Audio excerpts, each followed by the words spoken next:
Ok, hola amigos, ¿cómo están? Me encuentro en este lugar, es una cárcel, es en realidad una cafetería y en este video vamos a hablar sobre cómo hice para venir acá, cómo hice para venir a China, cómo hice para obtener la beca, cómo hice para estudiar arquitectura en esta parte del mundo, completamente gratis, literalmente completamente gratis. Solo tuve que pagar por mi ticket de avión, pero como van a ver en el video, también te pueden subsidiar el ticket de avión en la beca. Así que vamos a ver cómo hice todo esto y sin necesidad de tener que devengar, sin necesidad de tener que volver a mi país a repagar la beca, sino simplemente cuando me gradúe puedo quedarme aquí si es que quiero, o puedo volver a Ecuador, o puedo irme a donde se me pegue la gana, básicamente. Así que eso, comencemos.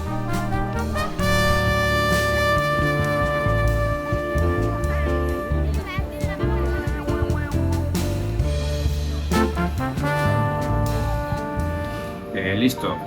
Bueno, número uno. Comencemos. La primera vez que vine a China fue en el año 2018 y vine a Shanghai. Concretamente a la Shanghai International Studies University o Shanghai Weibo Yutashi.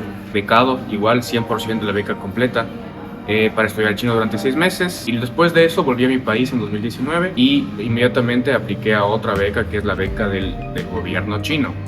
Con esta beca vine a Xi'an a estudiar un pregrado y estoy actualmente en mi 4º año. La primera vez que vine a Shanghai vine con la beca del Instituto Confucio o la Kungzi Ketan y después de eso apliqué la beca del gobierno chino. Ahora, el Instituto Confucio es una escuela que se dedica a difundir el idioma mandarín alrededor del mundo.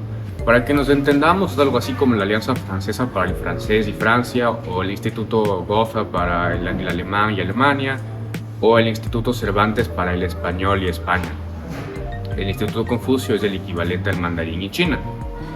Probablemente exista un Instituto Confucio en tu país, entonces también tú puedes ir y aprender el idioma mandarín. Bueno, después de este breve contexto, repasemos más o menos lo que necesitas para aplicar a la beca. Cabe mencionar que a la fecha de este video, febrero 2024, las convocatorias para las becas ya cerraron, pero casi todos los años abren en el mismo momento, puede ser de noviembre a enero más o menos, para que tú ya estés matriculado en tu carrera de agosto a septiembre, octubre aproximadamente, ya entres literalmente a estudiar en caso de que te hayan dado la beca. Bueno, primero que nada, ¿cuál es el área de estudios? Pues puede ser cualquier cosa. Si es que quieres venir a estudiar cine acá a China becado, lo puedes hacer.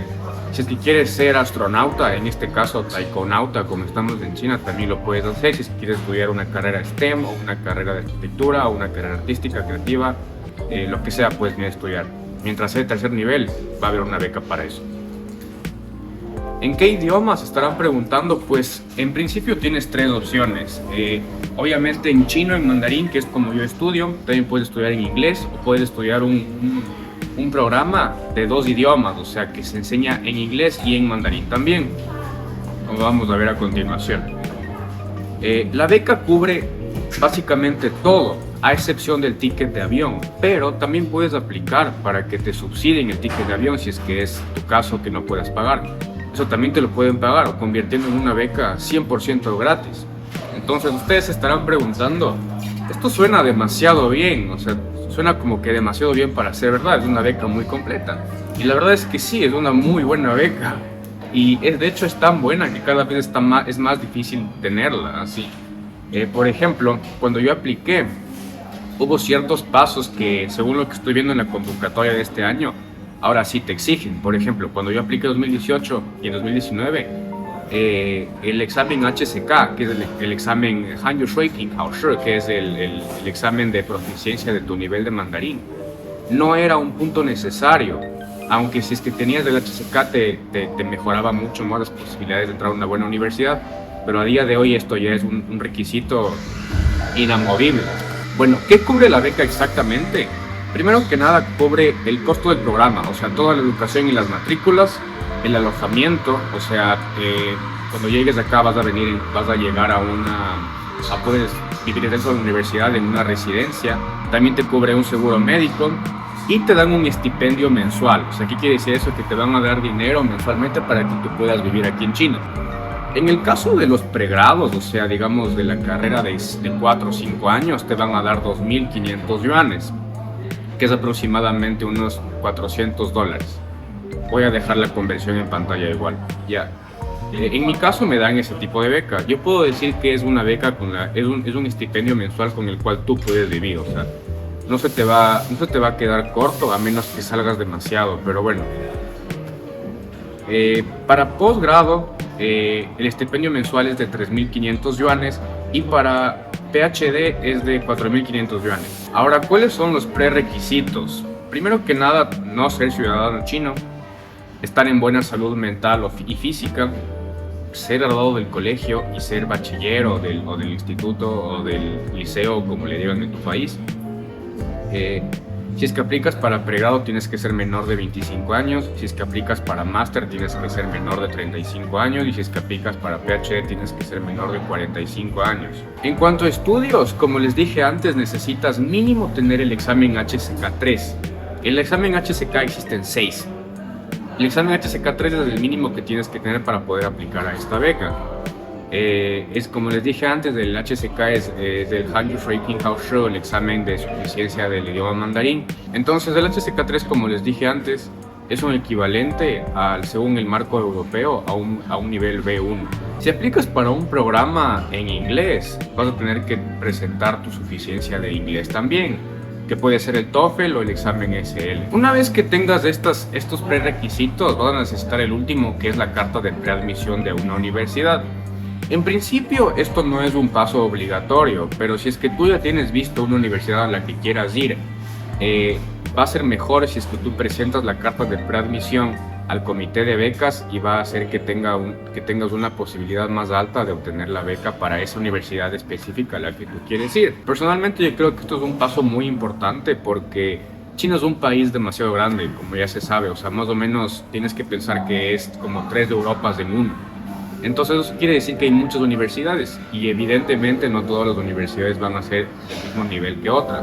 Puedo hacer un video hablando sobre las universidades en China, pero te recomiendo que te informes bastante bien sobre qué universidad prefieres, qué universidad quieres ir y todo, sobre todo el tema de las universidades. Creo que es algo que vale la pena bastante informarse bien. Cabe recalcar que voy a dejar toda la información en la descripción donde estoy sacando toda esta información y también los links oficiales. Para que tengas una idea, puedes tener toda la información estipulada por el gobierno chino en una página que se llama campuschina.org u otro link que también voy a dejar en la descripción. Listo. Ahora, ¿cuáles son los requisitos solicitados por el oferente? En este caso, el CSC te va a pedir que llenes el formulario de solicitud, ya sea en chino o en inglés. Este formulario lo puedes descargar en la página que te voy a dejar en la descripción y tienes que llenarlo con tu información. Bueno, sigamos con los requisitos. También necesitas una copia de la primera página del pasaporte válido, así que si es que tienes que renovar tu pasaporte, tienes que hacerlo con varios meses de antelación al momento en que tú quieras aplicar. Luego necesitas una copia notariada del título del colegio, bachillerato, liceo, como le digan en tu país. Y en caso de que aún no te gradúes, vas a necesitar ir donde tu directora y pedirle que te dé un papel que avale que tú aún sigues estudiando en el colegio. Ahora, un paso muy importante es que todos los documentos que listamos aquí, en caso de que no estén en un idioma que sea inglés o chino, vas a tener que traducir. Pero no traducirlo, digamos, en internet, sino que vas a tener que traducirlo con un traductor oficial que te pueda poner el sello de traductor oficial. Y después todos esos papeles tienes que notarizar, o sea, tienes que ir a una notaría en tu país y decirle al notario que te ponga el sello de notaría para que eso tenga un aval legal y que lo puedas presentar en la embajada. De nuevo, el examen HSK3 como mínimo, si es que tienes un HSK4 o un HSK5, dependiendo de la universidad a la que tú apliques, te va a significar que vas a tener más oportunidades de entrar a la universidad a la que quieres entrar. Y lo mismo con el TOEFL o con el ESL en caso de que apliques a un programa en inglés. Ahora el siguiente paso es el plan de estudios o propuesta de investigación si es que aplicas para un posgrado. En mi caso hablaré del plan de estudios para pregrados. Y pues aquí tienes que básicamente mostrar tus objetivos. ¿Por qué quieres ir a China? ¿Por qué China y por qué no a otro país? Tienes que hablar un poco de tu personalidad también, cuáles son tus ambiciones, qué es lo que tú quieres lograr, para qué quieres venir a China, mínimo 200 palabras. Aquí lo que tienes que hacer básicamente es demostrar tu seguridad tu competitividad, pero también tienes que hacerlo de una manera un poco humilde, o sea, no van a gloriarte demasiado, sino simplemente eh, mostrar tu competitividad, o sea, que tú eres una persona capaz, eres una persona segura, eres una persona que quiere venir acá, que tienes un objetivo claro, que sabes lo que quieres estudiar, etcétera, ¿no es cierto? ¿Y por qué China y por qué no otro país? ¿Por qué escogiste China y por qué no escogiste cualquier otro país? Tienes que explicarlo. Yo voy a dejar, para su suerte, yo tengo mis planes de estudios traducido al inglés, así que lo voy a dejar también en la descripción para que se hagan una idea de más o menos qué es lo que tienes que tú escribir. Pero no me copien, por favor, porque lo escribí con mucho cariño, ese plan de estudios. Pero bueno, más o menos para que tengas una referencia de qué es lo que tienes que decir en ese plan de estudios. Pequeño pero importantísimo paréntesis, se me olvidó decir una de las cosas más importantes, y es que en caso de que quieras seguir una carrera artística, en mi caso como fue arquitectura, yo también tuve que hacer este paso, y es que tienes que subir todo un portafolio creativo. Por ejemplo, en mi caso tuve que subir dibujos, tuve que subir planos, diseños que yo haya hecho en el pasado. En mi caso subí fotografías, subí videos, porque eso es a lo que me dedicaba antes de aplicar a la beca. Y en caso de que seas, por ejemplo, músico, tienes que subir tus trabajos, ya sea como archivos MP4 o MP3, dependiendo de lo que tú quieras seguir. Tienes que hacer un portafolio creativo, ¿no es cierto? Respecto a esto, creo que tampoco tienes que obsesionarte demasiado, porque tampoco se espera que tú entregues un trabajo súper trascendental todavía. O sea, no tiene que ser un trabajo perfecto. Tiene que tener un cierto nivel, obviamente, claramente, pero no tiene que ser perfecto. Porque ten en cuenta, o sea, que tú también vas a la universidad a aprender. Entonces lo que sea que tú subas ahí como tu portafolio creativo, en caso de que sigas una carrera artística, no tiene que ser un Picasso, ¿no es cierto? Tiene que ser algo entendible, y no te obsesiones demasiado con eso. Eso por un lado. También la segunda cosa que se piden y que me olvidé por completo es la carta de recomendación.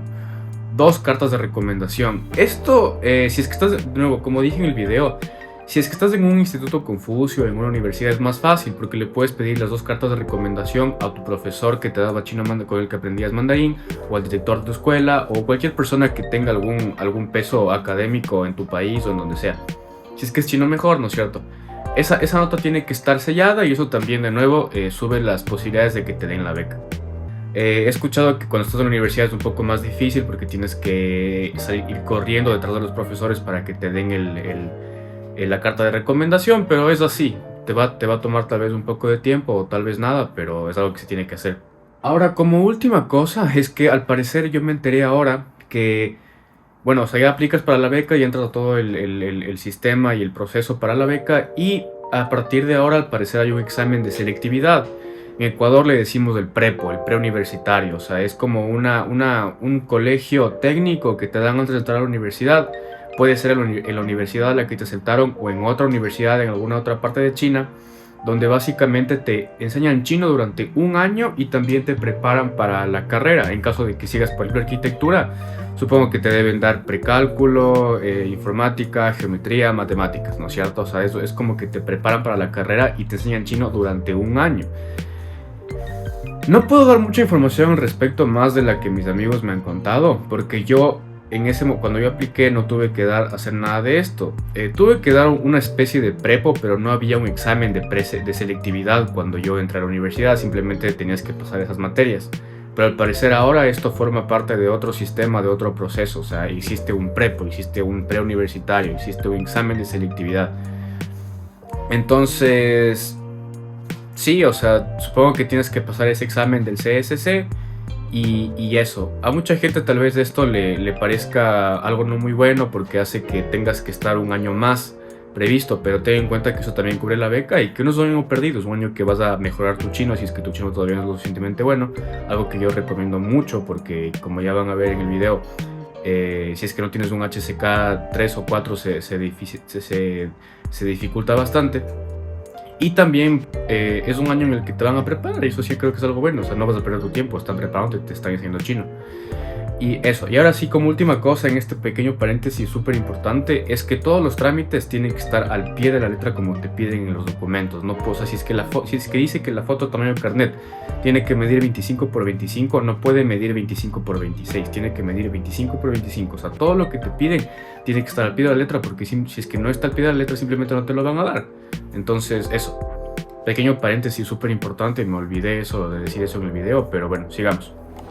Ahora, en caso de que al programa en el cual tú estás aplicando dura más de 6 meses, que en este caso sería un pregrado, que por ejemplo un pregrado puede durar de 3 a 5 años más o menos. En mi caso de arquitectura, fue 5 años de carrera, entonces necesitas presentar una fotocopia del examen físico para extranjeros.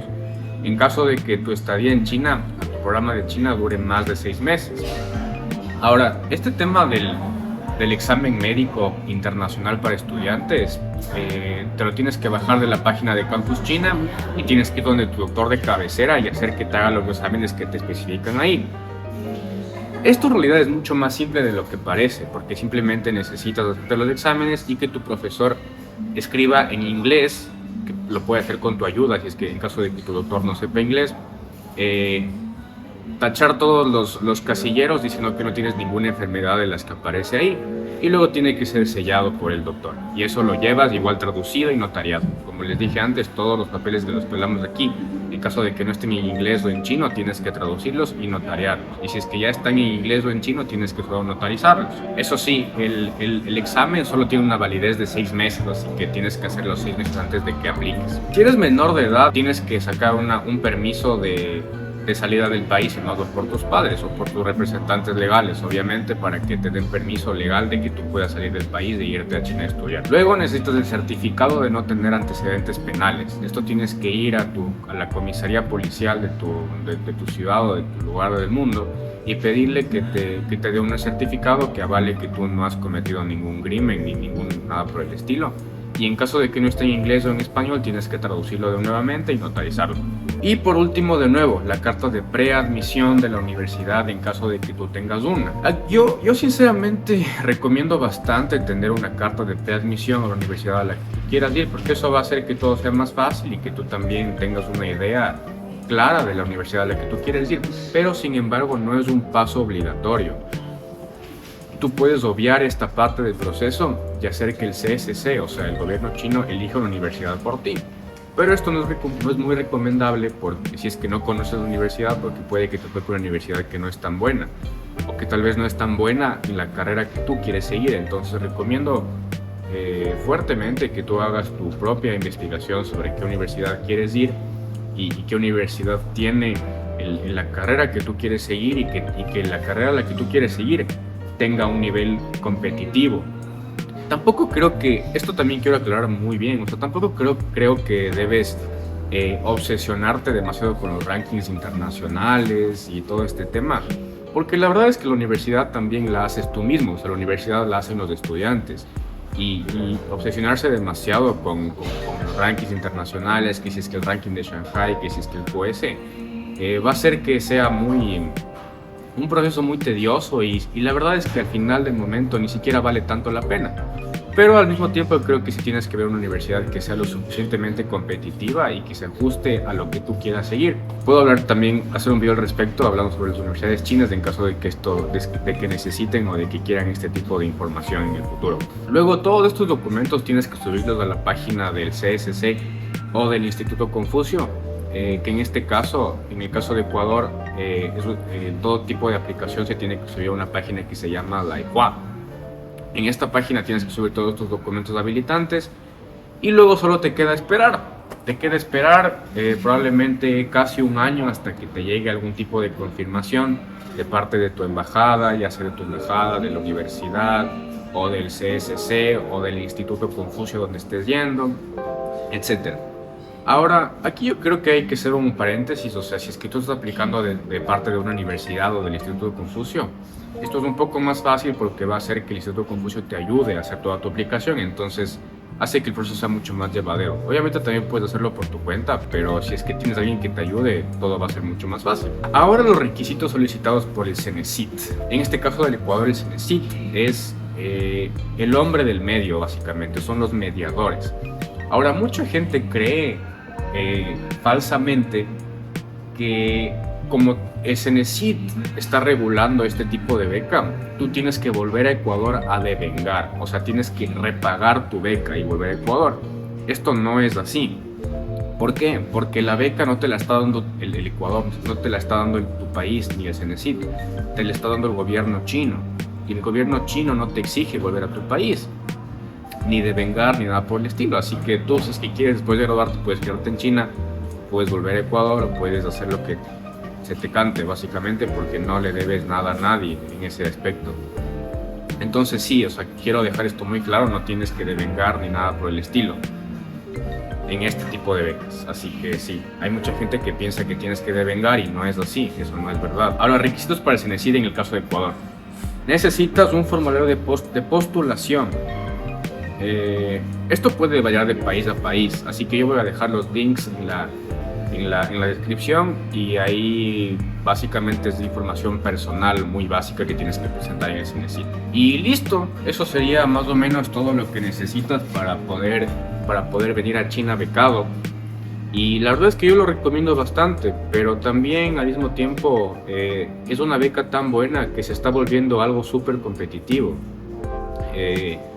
Últimamente te piden más requisitos. Antes, cuando yo había aplicado, no te pedían un examen HSK, no era algo obligatorio. Sin embargo, tú lo dabas porque eso hacía que tengas más posibilidades de ir a la universidad a la que tú querías ir. Pero a momento ya te están pidiendo eso, también te piden un examen en inglés. Entonces, esto cada vez se está volviendo más competitivo y creo que es normal porque es una beca muy buena, la verdad.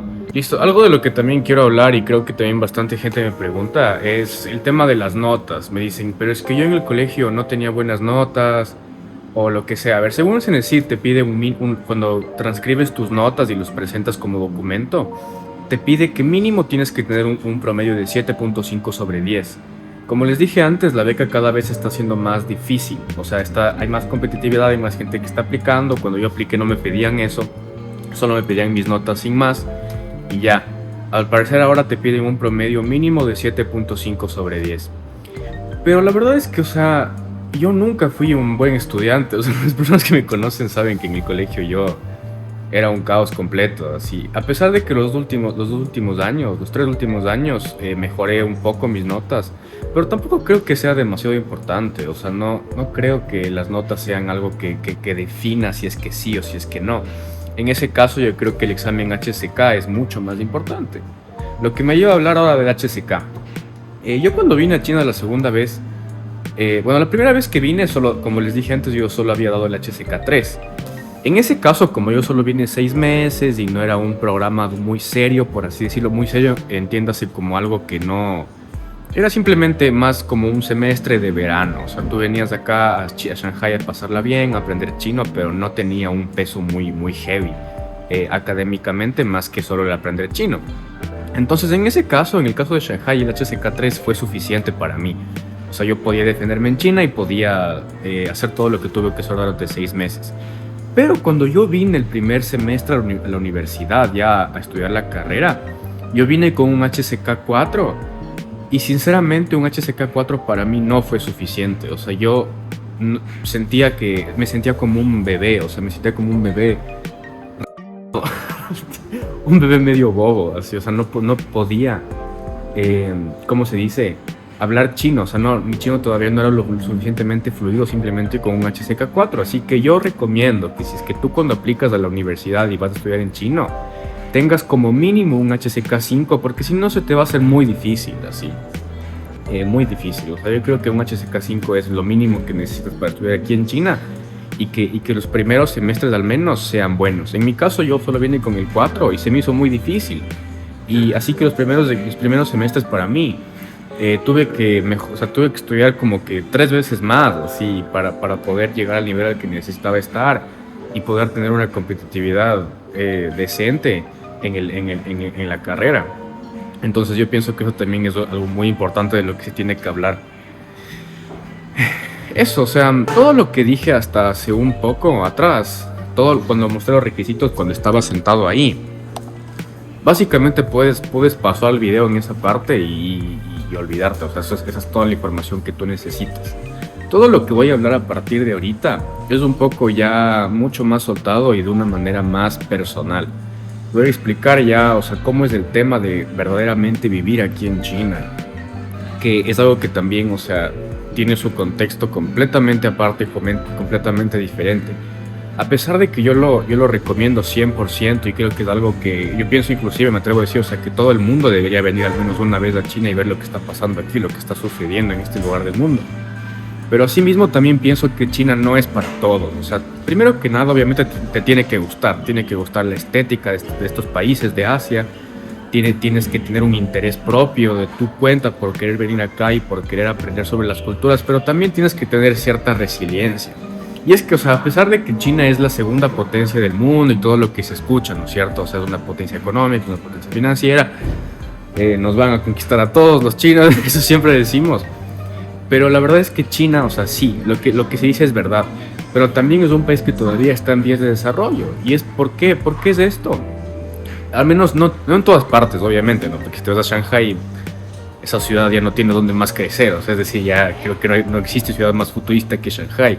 Tal vez, o sea, ciudades que se le acerquen, tal vez solo sea Seúl, Singapur más o menos nomás. Tal vez San Francisco, Los Ángeles, pero igual todos sabemos cómo está Estados Unidos en este momento. Entonces, lo que quiero decir con eso es que va a haber muchas cosas que no te van a gustar, probablemente. Como en cualquier país, o sea, no existe país perfecto, no existe lugar del mundo perfecto.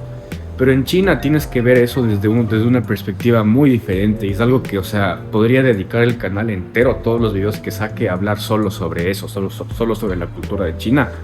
Y me daría para sacar un montón de videos. Entonces, eso es algo que también tienes que tener en cuenta. Tienes que venir con otro tipo de mentalidad, porque la gente aquí en China tiene una mentalidad diferente. Esto también quiero dejar en claro. Cuando decimos que China o que los japoneses o que los coreanos tienen una mentalidad diferente, no quiere decir que son de otro planeta, o sea, siguen siendo humanos, es decir, van a reaccionar a las mismas cosas que reaccionamos los ecuatorianos, los sudamericanos, los estadounidenses, los europeos. Pero el modus operandi, la manera en la que viven los chinos es full diferente, o sea, tienen una manera de pensar y una manera de vivir. Y una manera de vivir muy diferente a la nuestra. Entonces tienes que también entender cómo los chinos piensan, cómo los chinos trabajan, cómo los chinos estudian. Tienes que saber acoplarte. Entonces, cuando yo digo que China no es para todos, es por eso, porque hay mucha gente que no se logra adaptar. Pero con esto, o sea, no quiero que tú pienses que no eres capaz o que es muy difícil o que no. O sea, obviamente va a ser difícil, pero a donde sea que te vayas vas a tener una dificultad y vas a necesitar tener cierta resiliencia. Así que míralo como un desafío, el cual te va a dar muchos beneficios y que yo creo que va a valer la pena. Luego está el tema del COVID, que también mucha gente me ha dicho, pero el COVID salió de China y todo el tema que hay. Ya hablaré sobre el tema en otro video. Pero, o sea, la verdad es que todas esas cosas que dicen en Occidente, muchas cosas son mentira. No solo el tema del COVID, sino probablemente el 75% de las cosas que se hablan de China, que es entendible porque, o sea, China está tan lejos, tienen una cultura muy diferente, es un país que todavía se está abriendo al mundo en ciertas cosas, entonces obviamente va a haber gente que o malinterprete eso, es inclusive entendible. Pero para eso está este canal, para eso está la gente que vive aquí.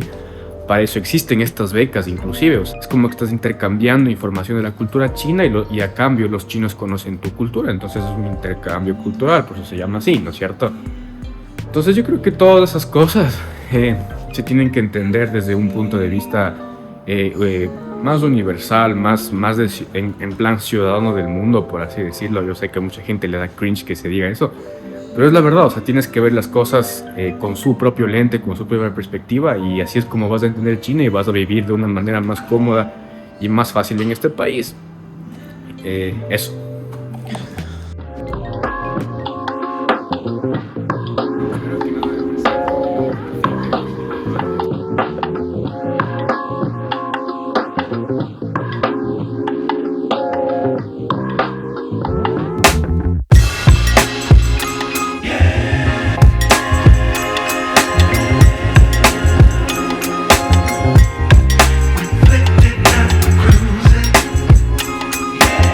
Venimos a comer justo al mall que está al lado de Diantha. Diantha es la torre grandota que está ahí. Este es el mall en cuestión.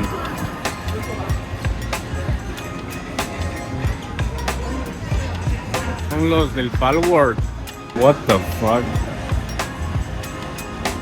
Esponja Estrella y Patricio Cuadrado. Como que hicieron la fusión, no sé qué les pasó. Aquí se puede jugar videojuegos.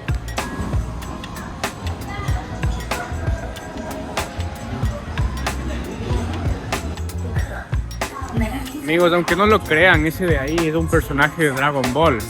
Es Wulong, solo que, o sea, Dragon Ball está basado en un libro que se llama COT o Viaje al Oeste. Es como el Don Quijote de China, es una obra súper importante. Y ese de ahí es el cerdito de la obra, de la novela. 请小猪45靠谱顾客到门面服务台准备。微信扫一扫这个台风。 Lo que acabo de hacerle Olivia es escanear la palma de su mano para que pueda pagar solo con su mano a partir de ahora para siempre. Entonces, una razón más para no tener que llevar ni siquiera teléfono ni billetera alrededor de China. Lo bueno de este mall es que puedes ver la pagoda desde mucho más cerca. Y la verdad es que se ve muy bien y obviamente todos estos chinos de aquí, yo sé que para ustedes todos se deben ver iguales. Ellos piensan lo mismo de nosotros, que todos los sudamericanos nos vemos exactamente igual. Pero todos aquí en realidad son turistas. Se están tomando vienen de otras provincias de China y se están tomando fotos. Por eso es que están tan felices. Hello.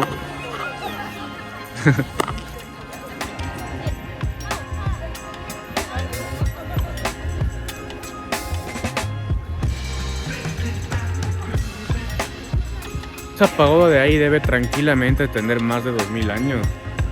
Tengan en cuenta también que Xi'an es la capital más antigua de China. De hecho, aquí fue donde se unificó China por primera vez, hace más de 2500 años. Más o menos, no estoy seguro, pero es más de 2000 años de seguro. Y esa pagoda es súper importante porque hay un monje que es la estatua que vimos ahí abajo, es el monje Xuanzang. Es como que el monje el cual inspiró la novela que se llama COT, Viaje al Oeste. Y es una novela donde básicamente, para resumirles y no hacerles largo el cuento, es un monje que viaja hasta India en busca de temas relacionados con el budismo, papeles, papiros, qué sé yo, y los trae de vuelta a Xi'an y el libro se basa en ese viaje. Y por eso es que existe una estatua a ese monje y justo en esa pagoda fue donde se almacenaron las enseñanzas del Buda de la India traídas por Xuanzang. Así que esa torre, como pueden notar, es viejísima. Y puedes entrar también.